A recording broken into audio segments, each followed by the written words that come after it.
وقاص ایران فتح کر لیا، مدینہ منورہ خالی ہو گیا. آپ کو معلوم ہے مدینہ خالی ہو گیا، کیا ہوا؟ قیامت آ گئی. کیا ہو گیا؟ خلیفۃ المسلمین شہید ہو گئے. اللہ اکبر، قرآن مچ گیا مدینے میں. کیا ہوا؟ حضرت عمر شہید ہو گئے. وائس پریزیڈنٹ کوئی نہیں، خلیفۃ المسلمین چلے گئے، جگہ خالی ہو گئی.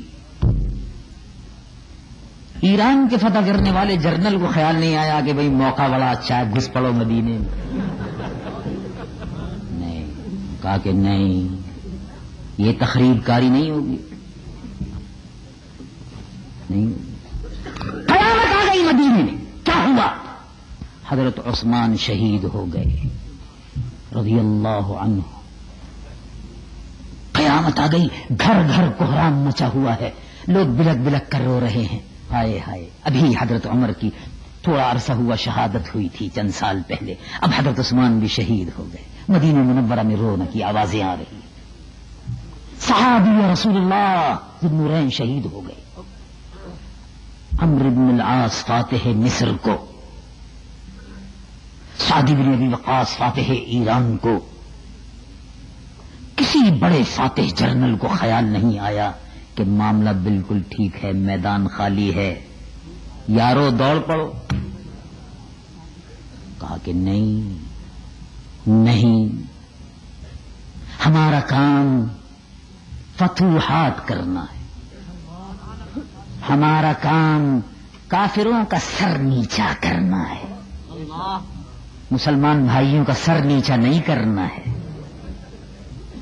رب العالمین جل جلالہ عمن والو ارشاد فرماتا ہے ایمان والوں کی پہچان. رب العالمین جل جلالہ عمن والو ارشاد فرماتا ہے اشداء علی الکفار رحماء بینہم، کافروں پر سخت. صحابہ رسول اللہ کی خوبی، سیدنا عمر فاروق اعظم رضی اللہ عنہ وارضاہ کی خوبی، سبحان اللہ. کافروں پر سخت اور مسلمانوں کے ساتھ بڑے رحم دل. یہ نہیں کہ ڈنڈے کی زبان میں بات کر رہے ہوں، ڈنڈا چلے گا، گھی نکال دوں گا، مکھن نکال دوں گا.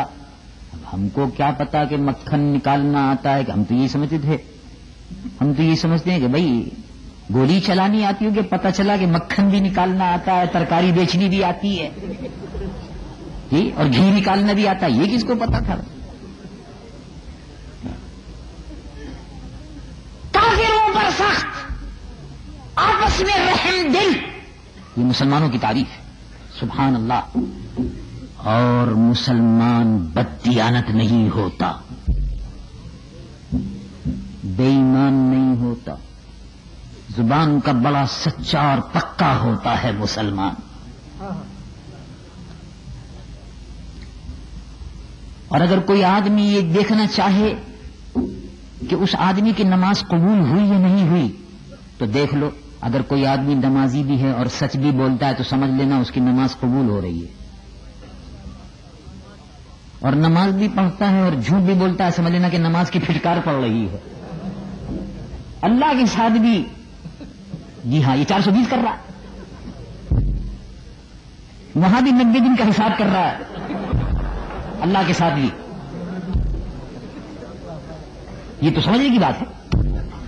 اللہ تبارک و تعالیٰ تو جانتا ہے مکروا مکر اللہ واللہ خیر الماکرین. اللہ کے ساتھ کون کر سکتا ہے؟ لیکن بہرحال انسان تو ہے، ظلم و جہول ہے، گڑبڑ کرتا ہے.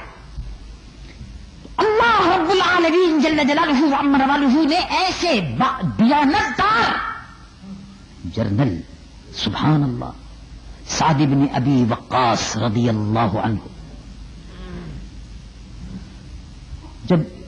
جب مسلمانوں کے لشکر میں رستم کو شکست دے دی. رستم آگ کا پوجنے والا تھا. مسلمانوں میں یہ بڑی بری رسم ہو گئی کہ مسلمانوں بھی اپنے بچوں کا نام رستم رکھنے لگے. رستم تو کافر کا نام تھا جو کفر پر مرا. یہ نام تو بڑا خراب ہے. مسلمان اپنے بچوں کا نام فیروز رکھ لیتے ہیں. فیروز تو کافر کا نام تھا اور حضرت عمر کے قاتل کا نام تھا. کیا ضرورت ہے ایسے نام رکھنے کی؟ کیوں رکھے؟ اور بہت سے صحابہ کے نام رکھو، صحابہ کے قاتلوں کے نام کیوں رکھتے ہو؟ اور جو کفر پر مر گئے، رستم ہوئے، سہراب ہوئے، کیوں نام رکھتے ہو؟ کیا ضرورت ہے؟ مسلمانوں میں تو اس سے بڑے بڑے بہادر اور سورما پیدا ہوئے جی، خالد ابن ولید، سبحان اللہ، صلاح الدین ایوبی، سبحان اللہ، اورنگزیب عالمگیر، محمود غزنوی، یہ تھے۔ تو بحث کر رہا تھا کہ جب ایران فتح ہو گیا، ایران، تو حضرت سعد بن ابی وقاص مسلمانوں کے عظیم المرتبت سپہ سالار نے مسلمان فوج سے کہا کہ اب ایران فتح ہو گیا، 2 رکعت نماز شکرانے کی ادا کر لو۔ رستم کو جب شکست ہو گئی اور 2 رکعت نماز شکرانے کی ادا کرنے کے بعد آپ نے ارشاد فرمایا کہ اب مسلمانوں ذرا آرام کر لو۔ وہ بھاگ گئے، ایرانیوں کا لشکر بھاگ رہا ہے، تم تھکے ہوئے بہت ہو، رستم کو شکست دے دی، اب آرام کرو۔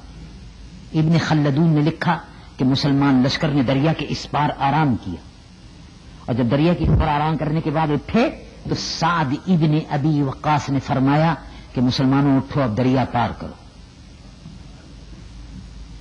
تو لوگوں نے کہا حضور وہ آپ تو حکم دے رہے ہیں دریا پار کرنے کے، تو دریا وہ تو کافروں نے جاتے جاتے تو وہ جو پل تھا وہ تو توڑ دیا، پل جو تھا وہ تو توڑ دیا، کشتیوں کا پل، اب کیسے پار کرو؟ تو ان کا بھائی پار تو کرنا پڑے گا، اب سامنے یہ دارالسلطنت ہے ان کا، اس میدان میں ان کو شکست دے دی، اب دارالسلطنت پہ قبضہ کر دا، تو وہاں بھی کچھ تھوڑے بہت جمع ہوں گے، ان کو ہٹا بٹا کے اب دارالسلطنت پہ قبضہ کرو۔ دریا کے سامنے مدائن تھا، مدائن ان کا جو دارالسلطنت تھا۔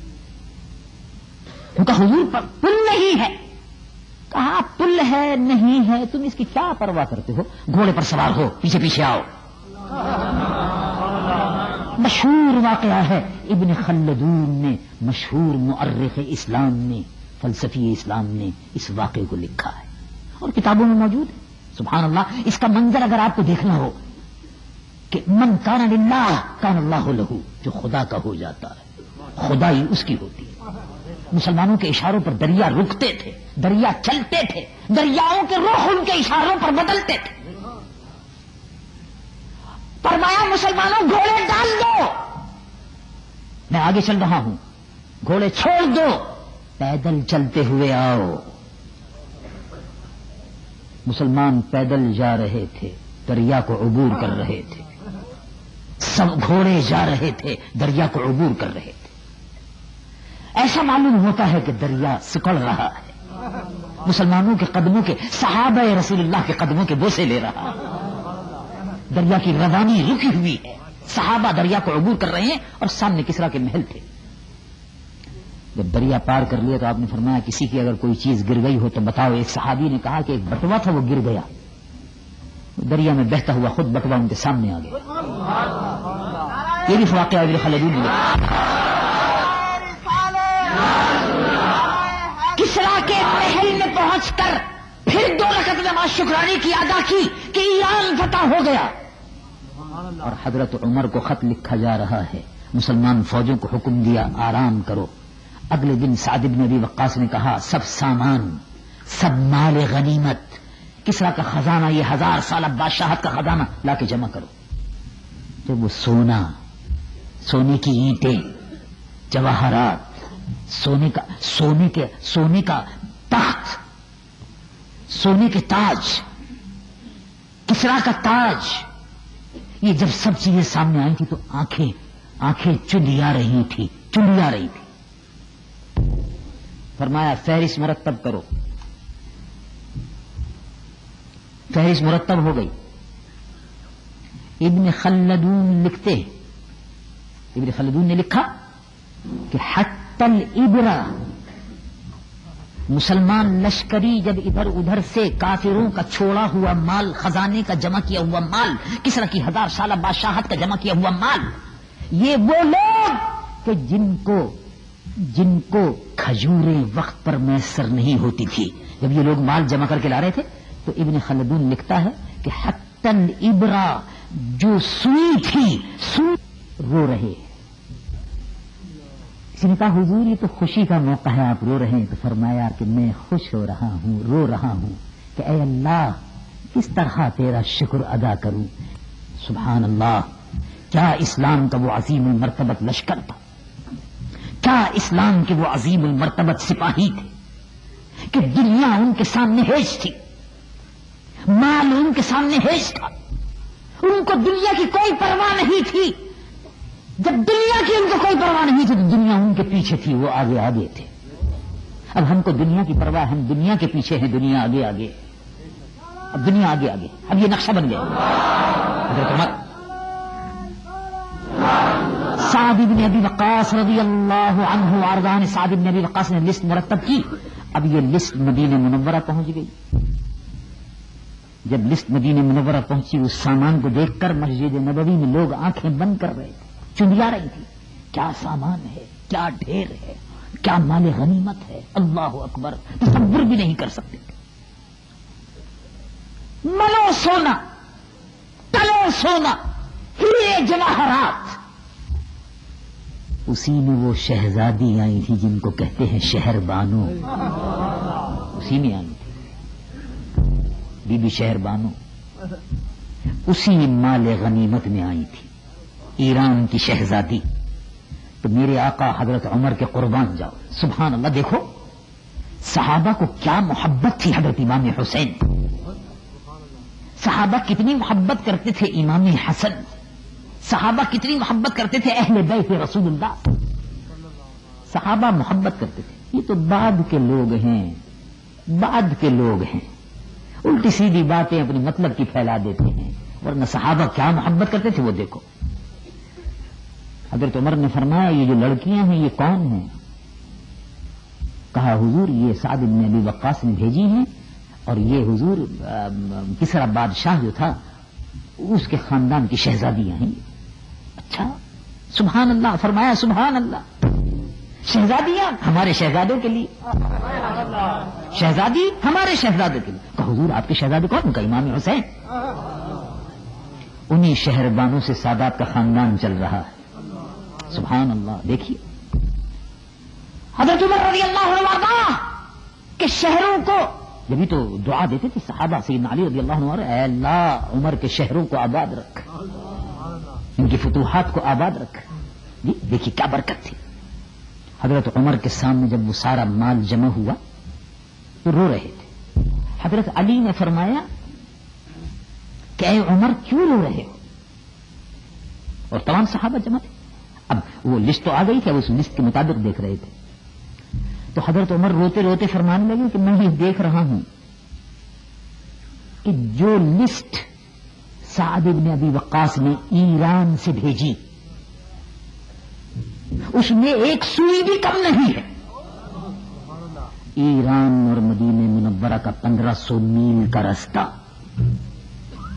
1500 میل کا رستہ، عرب کے صحراؤں سے گزر کر یہ اونٹوں کا قافلہ آیا. یہ 1500 میل کا رستہ، انہوں نے یہ سارا رستہ طے کر لیا، سوئی بھی غائب نہیں ہوئی. کیا ایماندار ہے میری فوج، کیا ایماندار ہے میرے سپاہی، کیا ایماندار ہے میرے جنرل، کیسی ایماندار اور دیانتدار ہے میری فوج. میں اللہ کا شکر ادا کرتا ہوں، اس شکر میں رو رہا ہوں. حضرت عمر رو رہے مسجد نبوی میں. امیر المؤمنین سیدنا علی نے، ابن خلدون کہتا ہے امیر المؤمنین سیدنا علی نے فرمایا اے عمر اس کا سبب کیا ہے؟ وہ کہا اے علی سبب اللہ رب العالمین کا فضل ہے. کہا کہ ہاں اللہ کا فضل ہے، لیکن اس کا سبب یہ ہے کہ اوپر تم ایماندار بیٹھے ہوئے ہو.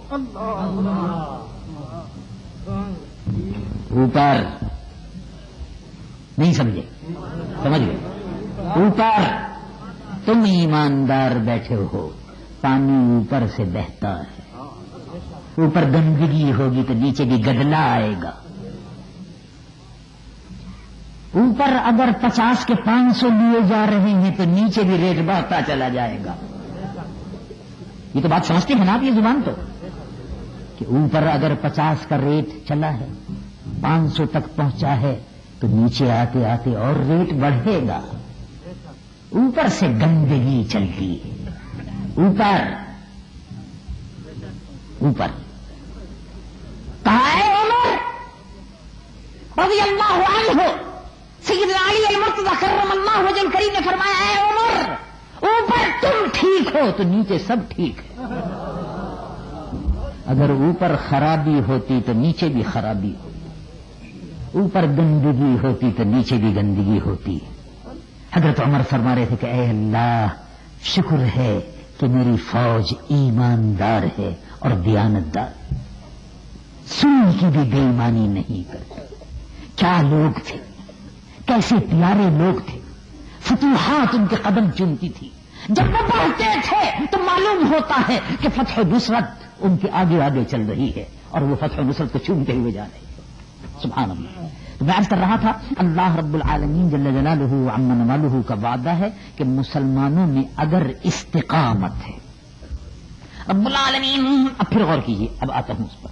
رب العالمین جل جلالہ عم نوالہ ارشاد فرماتا ہے ان الذین قالوا ربنا اللہ، جنہوں نے کہا کہ اللہ ہمارا رب ہے، ثم استقاموا تتنزل عليهم الملائكة، پھر ان میں استقامت ہے، اللہ کی رحمت کے فرشتے اترتے ہیں، اللہ کی رحمت کے فرشتے اترتے ہیں. اور جتنا جتنا بندہ مومن استقامت دکھاتا ہے، جتنا اللہ کی رحمتیں اس پر اترتی رہتی ہیں، اللہ اس کا محافظ ہوتا ہے. اگر کوئی مسلمان آج یہ عہد کر لے کہ مجھے دین کی، ایمان کی حفاظت کرنی ہے، اس کو یقین رکھنا چاہیے کہ جس دن وہ یہ عزم کر لے گا کہ مجھے اپنے ایمان کی حفاظت کرنی ہے، اس کو یقین رکھنا چاہیے کہ پھر اللہ اس کی حفاظت فرمائے گا. وہ ایمان کی حفاظت کا ذمہ لے لے تو اللہ اس کی حفاظت فرمائے گا، اور اگر وہ خود ہی حفاظت نہ کرنا چاہے تو پھر اللہ رب العالمین کو کوئی ضرورت نہیں. دیکھیے